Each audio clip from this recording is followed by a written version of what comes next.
Good morning mga kabuchi, welcome to our channel. So today it's week number 45 of year 2024 mga kabuchi. So this is how our ginger looks after typhoon Tino mga kabuchi. So totally namatay juday ang kuan ang palaya mga kabuchi. So in totality namatay jud sila, na may dahon. So it's time for us to plant ang palaya mga kabutsi. So mao na siya atong kuan siguro ron mga kabutsi, magplant og. We will plant mga kabutsi ang palaya here in the middle garden mga kabutsi.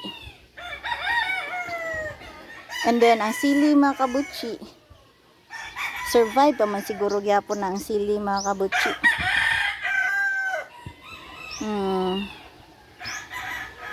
But I think Loya and Ampalaya not compatible with each other mga kabutsi. So, kung ano jud kaya akong garden mga kabutsi, need na yun siya reinforcement especially in that area. And then, look at our line mga kabutsi. So, we have new branches na from our line. Ay, ang Loya, grabe. Grabe ang Loya. And then we will also plant the sad beans dahil mga kabutsi, no? So we will do that mga kabutsi. And then the lemon mga kabutsi, kaya namuwak malanggapon siya mga kabutsi. Namunga siya. So this lemon mga kabutsi do not produce any new branches mga kabutsi, but instead they have so many flowers. So I think we will just let it be na lang mga kabutsi, no? Let it grow some fruits na lang kay murag maumay iyang status. Mauna jud na siya mga kabutsi. And the lemon here mga kabutsi, yellowish siya mga kabutsi because water na jud siya water. And then the lime mga kabutsi, we have new branches of our lime mga kabutsi. We will just watch out for the worms mga kabutsi, the ugly worms. They might come here and start eating the leaves mga kabutsi, no? So watch out lang siguro ta. We will visit our lemon from time to time mga kabutsi to check and ensure that their new leaves mga kabutsi will not be eaten by the ugly worm. So devastated jud atong garden mga kabutsi. But then the center area mga kabutsi, I will be planting yun ko ampalaya and beans together forever, whatever. So magkuan ta mga kabutsi sa atong garden, magfix ta. Pero mga next week na guro kay magsidling lang guro koron mga kabutsi. We will grow some plants. Lada lagi dako na sili bunga diri. Wa nakit awa mga kabutsi Di ba? Wala lang nakit At least na So, mausa ni atong update mga kabutsi, very short.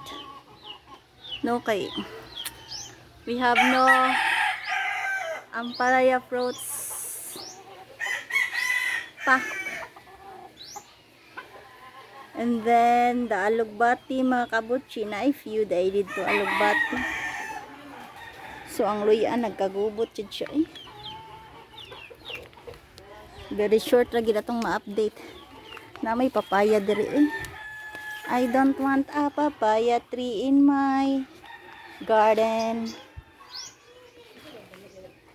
So, dapat mga summer mga kabutsi, we will harvest all our ginger mga kabutsi and we will stop planting ginger na mga kabutsi.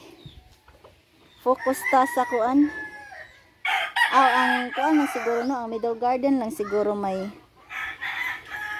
ipuno na ko og ginger, no?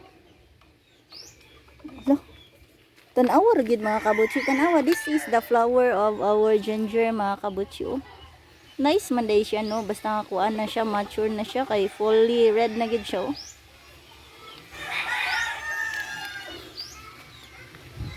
kuan lang ang ginger mga kabutsi, di we cannot appreciate much kay under the soil man good, under the ground pun good ang iyahang kuan, iyahang development nga makalipay nato mga kabutsi. So saan ka na ko no? Since the lemon are all here, so dapat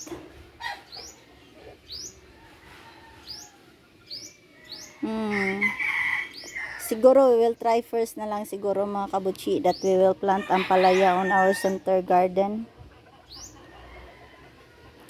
Ato lang nang kuanon mag-ampalaya sa siguro ko. So magsidling tag ampalaya, duha ka punuan, tulo.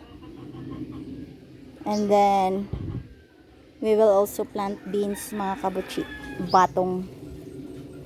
Okay. So this is the end of our video. Thank you for watching. Ato na ipakita atong face. So end of our video na mga kabutsi. Thank you for watching. Bye bye.